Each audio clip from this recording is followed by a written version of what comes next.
Hey folks, and welcome to Radical Slice, where we choose a few game mechanics from a title that we like and try to recreate them in code.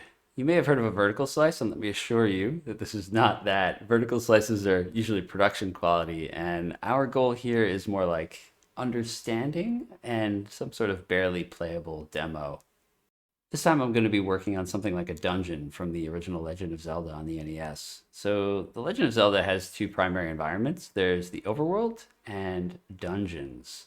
So while the set of abilities that your character has access to is the same in both of those environments, dungeons feature a few extra gameplay twists that make them a more interesting exercise for our slice. Here are some things that I would like to include in this implementation. Character movement. So we want our hero to be able to move around within the room and to be able to move from one room to another. Character health. So our character won't die after a single hit from a baddie. We'll give them some health measure. A weapon and combat. We'll try to make this behave somewhat like the sword from Legend of Zelda. Somewhat, very loosely. Baddies. We'll have baddies appear in some rooms. Their positions will be predetermined, and we'll give them some simple, kind of randomized AI.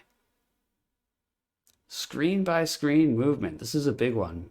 In contrast to smooth scrolling in other 2D games, Zelda will only change to a new screen or a room when Link reaches the edge of the current screen. One of the things that I've left implicit until now is the existence of multiple rooms, so our hero should be able to move from one room to another. And finally, some kind of end condition. So in the original Legend of Zelda dungeons, Link will get a piece of the Triforce at the end of each dungeon, and this is what triggers the end of that dungeon, and Link gets teleported outside the dungeons at this point. For us, we'll have some sort of ending condition, but obviously there's no outside of the dungeon, so we'll just kind of end the slice, the gameplay slice at that point. Some non-goals for this. So we're not going to do any overworld, right? We're going to focus just on the dungeon. There's not going to be any boss character at the end of the dungeon like there is in Zelda. It'll just be get the item and you win. There's not going to be any inventory or item system. So in the original Legend of Zelda, you could get in each dungeon, like a boomerang or a bow and arrow, etc. We're not going to mess around with that. We're just going to have one primary weapon and that's it. We're also not going to implement drops. When you kill a baddie in the original Legend of Zelda, there's some chance that that baddie will drop, a heart or some rupees. We're not going to worry about that here. We're also not going to implement the mini-map or the compass, just because there's not going to be that many rooms. It's not really worth it. And finally, sound effects and music. So with apologies to the sound designers and musicians out there, for this particular slice, we are not going to worry about including any sort of sound. So let's get started. All right, so looking at our requirements for this particular slice, I can see a few sort of entities that we're going to need, things we're going to create here. So the most obvious one is we need some sort of hero character. It's because we said that we're going to have hero movement and some sort of weapon, and the hero's going to have health. We also need a baddie for the hero to do combat with. And we'll need some sort of weapon so the hero can also do some combat. So let's see, we said for the hero we need movement. We need to trigger some sort of weapon. Trigger weapon. We need some sort of health.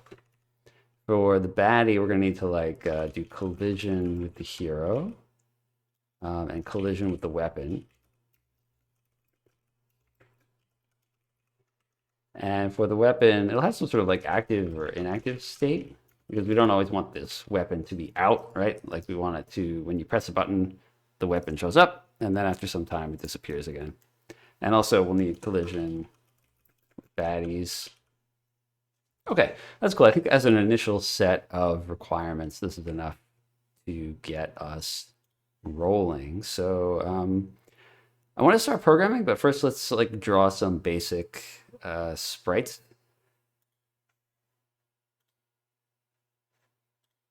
for our hero character and our baddie character. So start with the hero. I'm going to just overwrite this.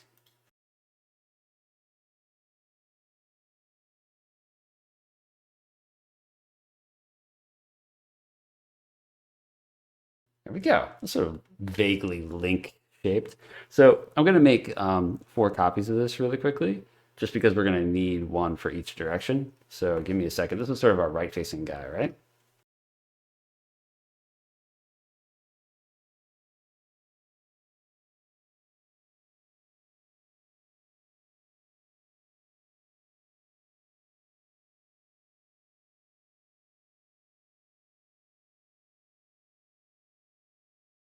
All right, so I went ahead and made 4 copies of our guy for each direction. I added like a little bit of, call it flair, to his cap, just to make the sort of directionality a little bit more, I don't know, visually obvious.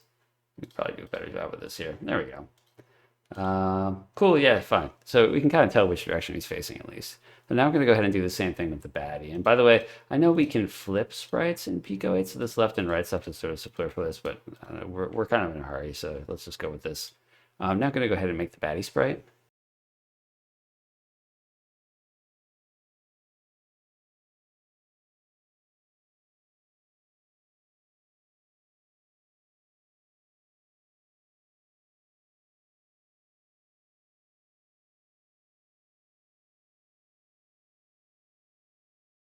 Okay, now we've got our baddie sprite facing left, facing right, facing up, facing down. Now we're gonna do a weapon. And I know in Zelda the hero uses a sword. I'm not really in the mood for that. Let's go with like some sort of Castlevania style whip. So I'm gonna put that down here. And probably we'll want this whip to be more than 8 pixels long, just to make it interesting. But we'll just do a sprite that kind of looks like this. One for horizontal, and we'll do one for vertical too. We'll leave a little extra space in the sprite editor just in case we want to add something else later. And what we'll do is we'll sort of, this is only 8 pixels, but we'll just repeat this sprite twice in a row when we draw it. Okay, so I think we've got our sprites. I'm going to pop into the code editor. And actually, let me jump into my terminal here. So you can see I'm not using the built-in Lua editor in Pico-8. I'm going to go ahead and just use Vim to do my editing. So the first thing I want to set up is my basic game loop. As we know, Pico-8 has 3 functions that constitute the game lifecycle, I guess. There's an init function, which is going to run when the cart loads. We're not going to put anything in there right now. There's also a draw function, which is going to run once every frame, which we do care about because we want to actually put things on the screen. And finally, we're going to have an update function, and we're going to use the update 60 variant of that so that this thing will run at 60 frames a second. So we want to be able to draw our player character on the screen, right? Otherwise, this game is not very interesting. Same thing for the baddie, right? We want to be able to put these fellows on the screen somewhere. But we haven't defined any code for a player or a baddie yet, so they're not going to draw anywhere right now. So I'm actually, the way I like to organize my code for these types of things is just to create a new file for each sort of entity. So we'll make this the player file. And I'm going to define, we knew this would be a table. In a lot of other languages, you can call it an object, but some sort of player table that's going to have the attributes of the hero character, right? So we can imagine we probably need some sort of X and Y coordinates for position. We're also going to give it, let's call it direction.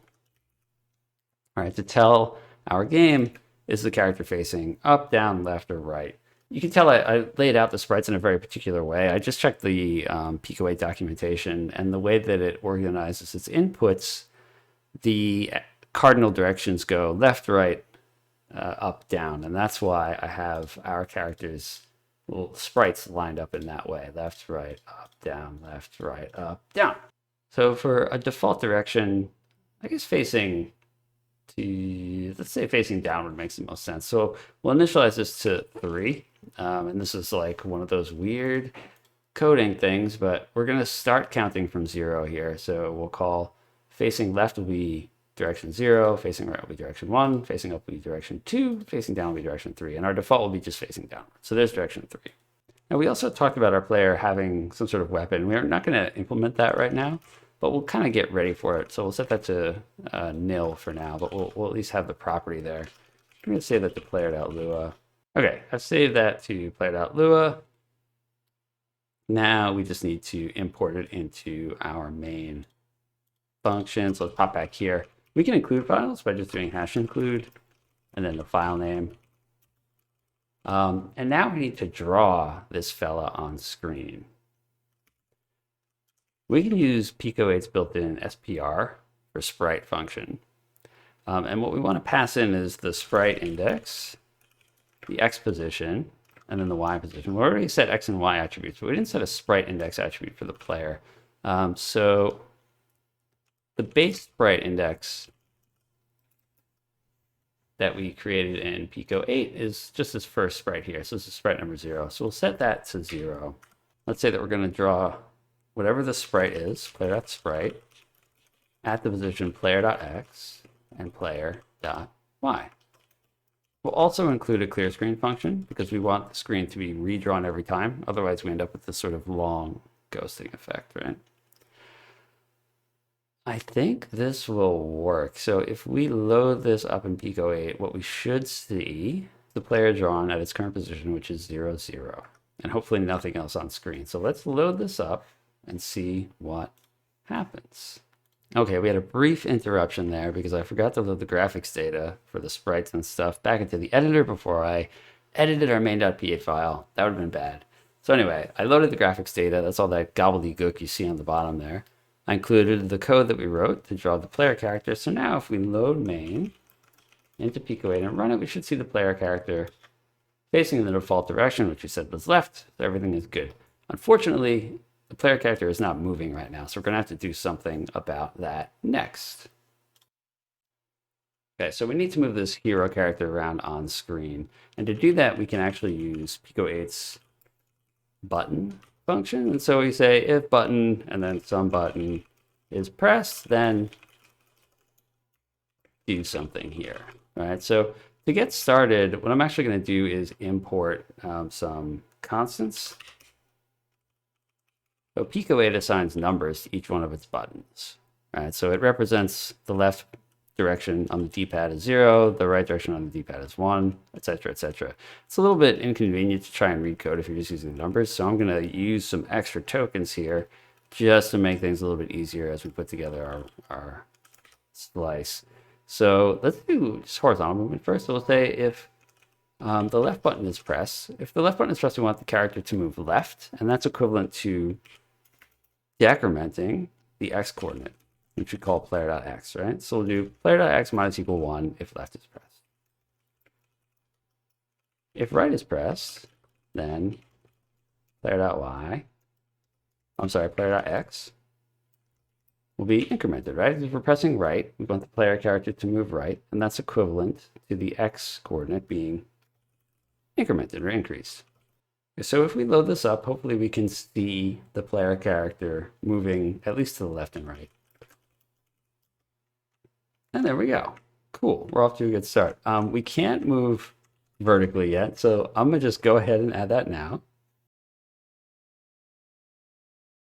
Okay, so what I did here is if the player is pressing up, then that means the hero's y coordinate is going to be decremented by 1. If they're pressing down, that's going to be incremented by 1, similar to what we did for left and right. So now we should be able to load this up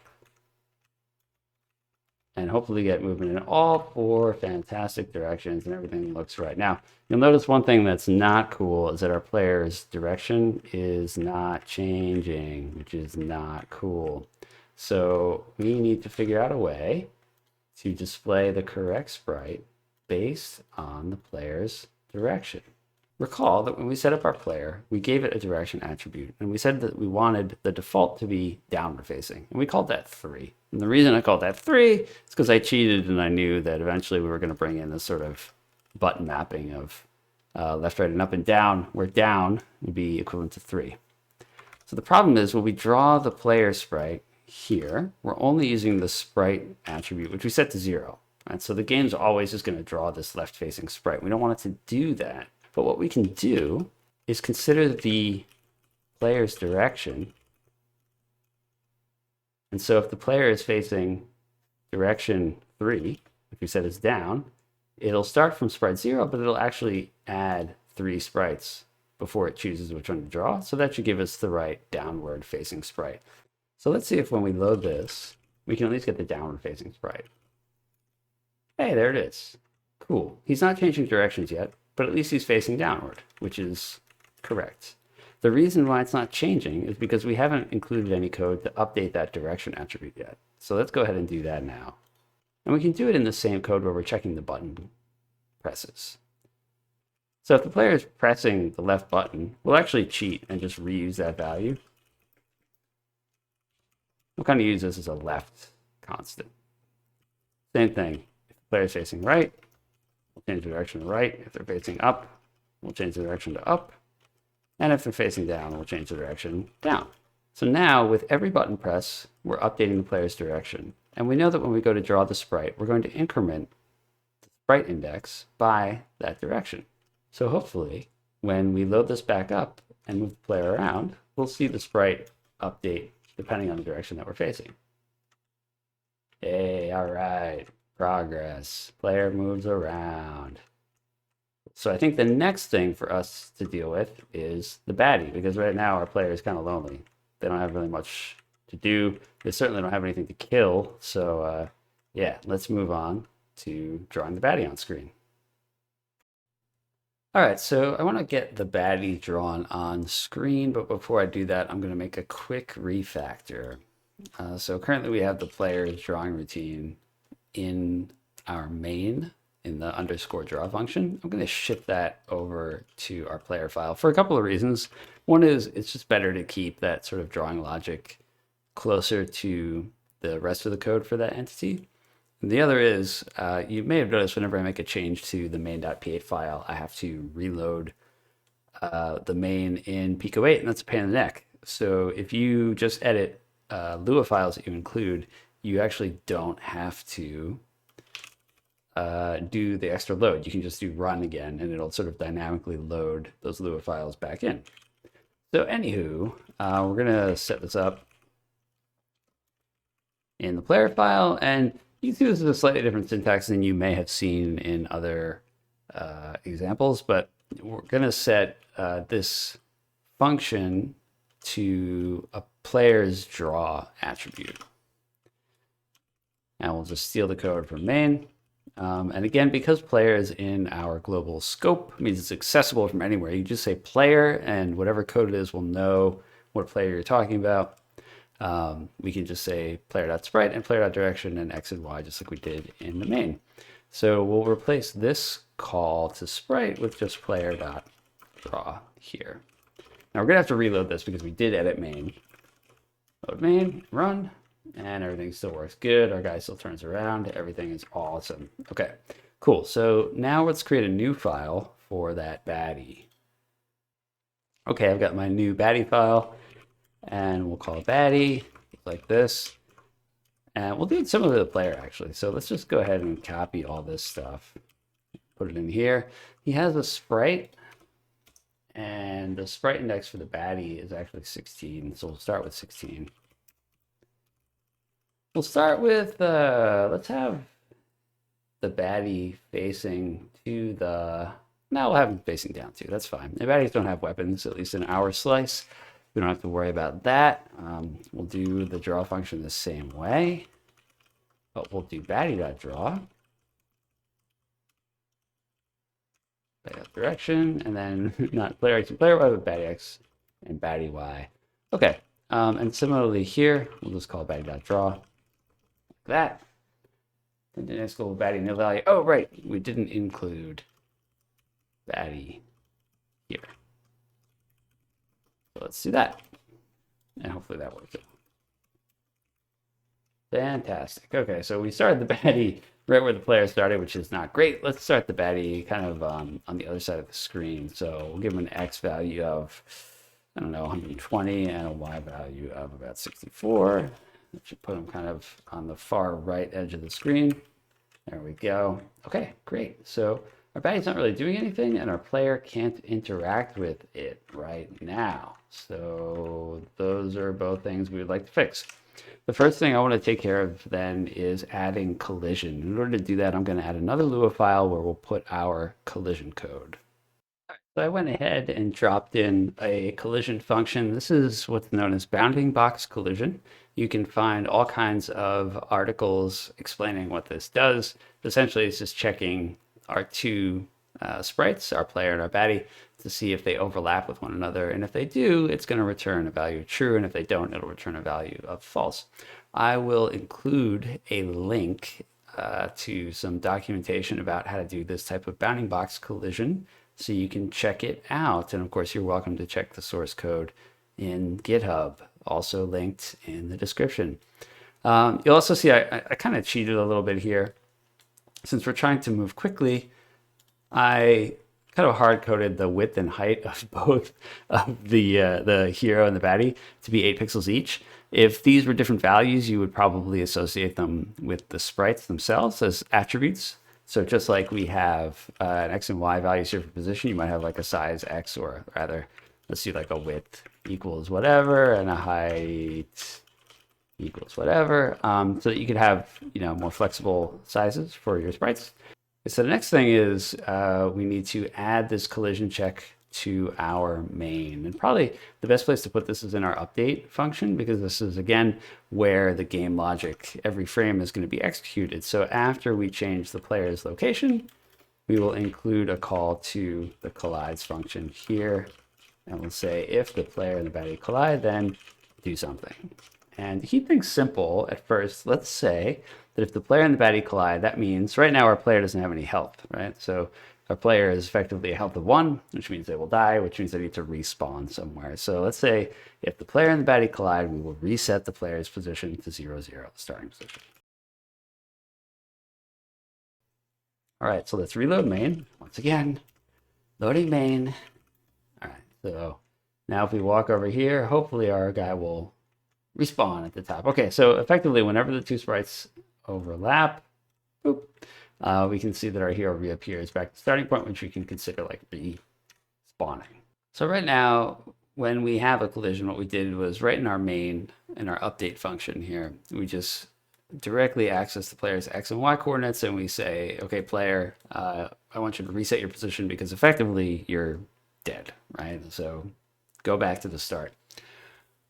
And I know we're trying to move quickly here, but what I want to do is I'm gonna pay a quick price. I'm gonna pay a small price, a temporal price, to like kind of clean up our logic or set up some code structure now that will make our lives a lot easier later. And let me see if I can explain what I'm gonna do here. So assuming that we have the following 3 entities, H for hero, B for Baddie, and C for our collision engine or algorithm or whatever. The way our code is currently structured is that the collision engine is checking each entity to see if they collide. And if they do, it's going to send the hero some instructions. In our case, that was the respawn instruction. And in the case of the Baddie, we didn't define an action yet, but let's say the collision engine tells the Baddie to laugh, like sort of a duck hunt dog situation, like, haha, I got you.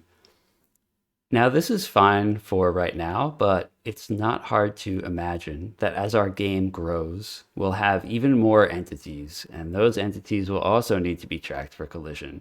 And our collision engine will have to send special instructions to those entities too. So what this means is our collision engine has to have a lot of knowledge of each of these other guys. That is, which action they're supposed to take whenever there's a collision. But does this make sense? So collision is just a function of X and Y position, right? So it's not clear that we want the code that checks for collision to also be giving orders about how each of the various entities should respond to that collision. So we can introduce an intermediate structure, which will kind of represent as like a cloud here. And we'll refer to this as our event queue. And rather than the collision engine giving direct instructions to the hero saying, hey, hero, respawn, instead what we'll do is just to send an event to the queue, saying that there was a collision between the hero and the baddie. No instructions, just throwing up a flag to say, hey, you know, this thing happened. If you care, you can check this out. And then the event queue will pass that message to the hero and also to the baddie. Again, no instructions. And then each entity will get that message and it'll hold its own logic and instructions for what to do when it sees that particular event, in this case, collision. So the hero knows that it should respawn and the baddie knows that it should laugh. And this is just a way to organize our code. Rather than keeping all of this code in the collision engine about how each entity reacts in certain situations, we are letting each of those entities be more responsible for its own state, which would make both debugging and reading our code a lot easier a little bit in the future. So I'm going to use the MVQ library that I wrote called Qico, so I'm somewhat partial to it. And there's a link in the description to the GitHub if you want to use it too, but you are certainly not required to use it. You can use whichever one you want. You can roll your own. More power to you. The only thing I need to do here to use it is to include Qico.lua, and I want to initialize the event queue by calling the Qico function, and I'll assign our event queue to this variable queue appropriately enough. And the next thing I'm going to want to do is add a collision topic, right? A topic being, in this case, collision. It's some topic that our hero and our baddie care about. And when an entity cares about a topic, we say they have a subscription to that topic. So if hero subscribes to collision, whenever there's an event in that collision topic, the hero is going to get that event. So two things we need to add here: a collision topic and subscriptions for the hero and the baddie at some point to that collision topic. So in the Qico case, there's this function called add topics, and right now the only topic we have is collision. So that's all it says. Next, I'm going to add a subscription. In order to add a subscription, I'll call add sub, and I'll pass in as the first argument the name of the topic, which again is collision. And the thing here is we need to add some sort of logic to handle that. And as we were saying earlier, we want to put that logic kind of close to the player, since really it's only the player that cares about how it's going to react to a collision. So we'll create a function here called handle collision. And this will encode the logic for when a collision happens. And we already have this sort of respawn logic in main, so let's just go steal that. Like that, like that. Now we need to use the function that we just created, this player.handle collision function. Let me copy that. That's going to be the next argument to our add sub function, like that. So what this is saying is every time there's a collision event, anytime the collision topic gets triggered, this handle collision function is going to be called. The next piece of the puzzle is, since before, whenever there was a collision, we were telling the player explicitly to reset its position. We don't want to do that anymore. Instead, we're going to send an event. And the event that we're going to send again is collision. And finally, the last piece of this whole puzzle is at the end of our update function. Remember, we're in the update 60 here, and we've processed all our input. We've done our collision check. We've added the event if it's necessary. What happens is this event goes into a queue. So at the end of this, we'll just call queue.proc. And what this will do is it's going to check for any events that are in the queue. In this case, our collision events in there. And it's going to call any functions that should be called when that event happens, in which case it's going to call player.collision. So I'm going to load this up. I'm not super confident it's going to work the first time, but we're going to give it a try. Now remember, before we were setting the player's position to 0, 0 on collision directly. We're not doing that anymore, right? Now it's encoded here. So if when there's a collision, the player respawns, we know we've set up our queuing system correctly. Let's give it a whirl. Let's try it. Oh, it works. Oh, yeah, respawn. Yeah, player. All right, fantastic. So we've got collision done. We're drawing our hero and our baddie. We've even got an event system set up. So this is going to make our lives a lot easier as we progress. think the next thing we need to do is probably AI. Hey, thanks for checking out the video. I really appreciate you giving me your time. And I hope you found some of the stuff in here helpful and that as a result, you're an even more excellent developer than when you started. If you did find any of this stuff helpful, I should say I've got a lot more of this content coming. So if you're feeling particularly generous, please give me a subscription. But either way, stay tuned and thanks again.